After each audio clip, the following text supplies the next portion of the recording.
at a space where you don't want to improve, and I really like that approach.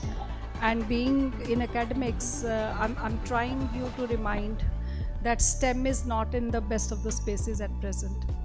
And the focus I want to bring in through my discussion is the inclusiveness, with special reference to the gender inclusion in the STEM spaces.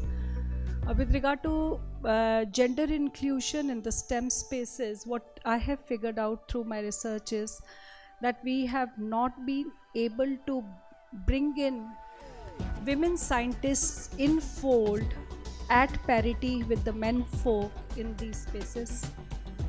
And hence there is an issue of, there is an issue of imbalance between male and female counterpart in STEM spaces. So can we go ahead?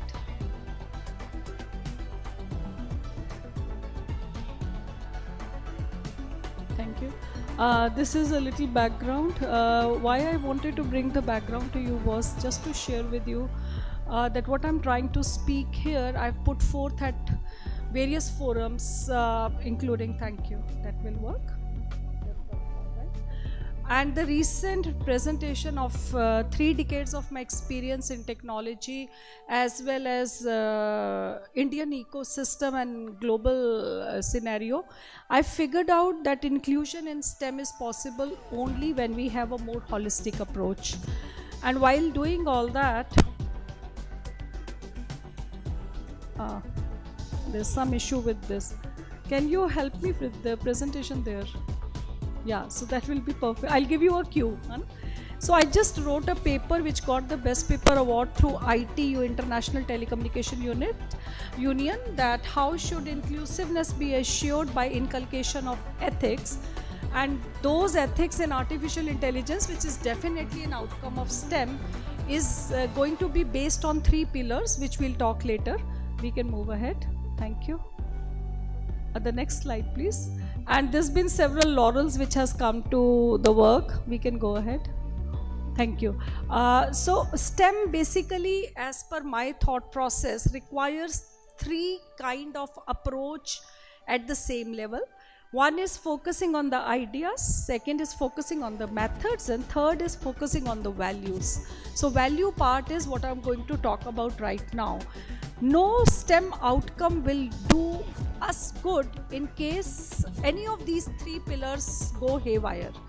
To handle these 3 pillars well, the foundation, as per my hypothesis, should be based on values, and these values can be best inculcated if male and female representation in STEM spaces is equal.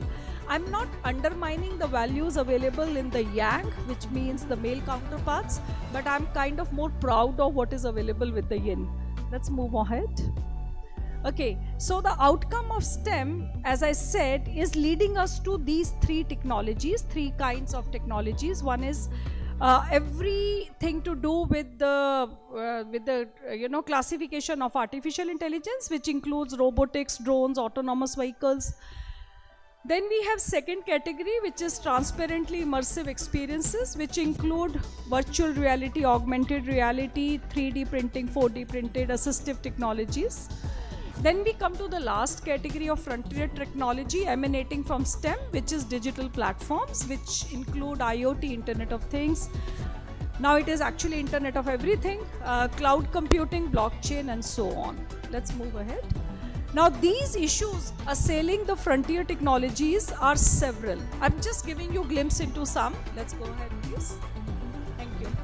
Now this is deliberately jumbled up to tell you that how is STEM space totally haywire? How is it disoriented? I have just picked up, with the help of my researchers, some of the haywire component of STEM spaces. If you look at it, you would find Sophie wants to kill the human race. Hail Nazi has been there. Artificial intelligence based chatbots are tweeting wrong data, unethical data.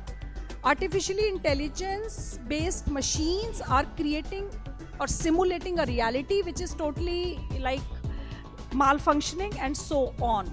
So this is the reason that I say values is what constitutes the basic foundation of STEM.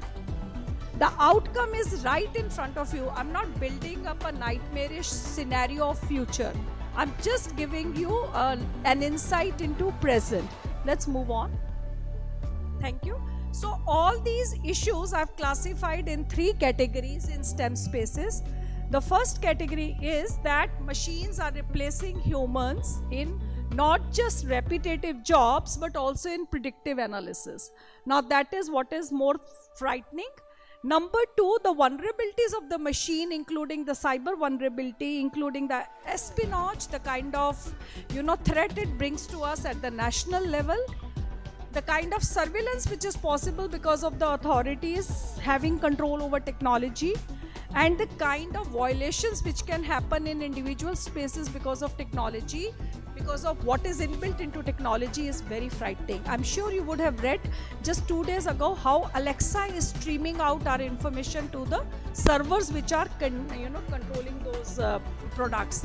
Last but not the least, the entire STEM spaces are biased. The database is totally against gender, and at present gender, it could go against male genders in future, but at present against female gender. So this kind of biasness in the database is leading to faulty design. Let's move on. That design can be rectified only when, as I said, there is equal inclusion of male and female, yin and yang in the technology space, which is at present finding deficit of opportunity. Let's move on. Thank you. There is a video I would like to play for you, which will, can we come back? Can we come back? Yeah, thank you. Moderator, how much time I have? I'll play the video. I don't have time. It's over. Let's move ahead. Okay, I'll take 1 more minute. I respect that. Look at the gender parity index. It's totally against women. Let's move ahead. And this is a recent Niti Aayog data which I'm showing you, which shows how very few women are coming in STEM spaces, how even if they come, they are leaving these spaces, mid-career exit is there because of the social pressures, and how the opportunities are against women folk in technology. Let's move ahead. And that is also because they are short-changed, because they are picking up non-technical jobs even in technical data field. They are being paid 82% lesser than men. Let's move ahead. There is a lot of sexual harassment reported in technology companies, including all these companies of India have picked up with the red marker. Let's move ahead. Let's move ahead. This is also a grim picture. Look at the underrepresentation of women in the workforce. Let's move ahead, please. And last but not the least, they don't feel safe because of technology itself. There's cyber stalking, there's cyber pornography, there's morphing of images against women, which is also leading to a lot of bad taste. Let's move ahead. And let's move ahead. Let's not speak much. And the imbalance is, let's move ahead. And the imbalance is also in the design of technology. It is not that just the women is against, women is coming at the wrong end of the technology. Even the technology itself is not getting designed well.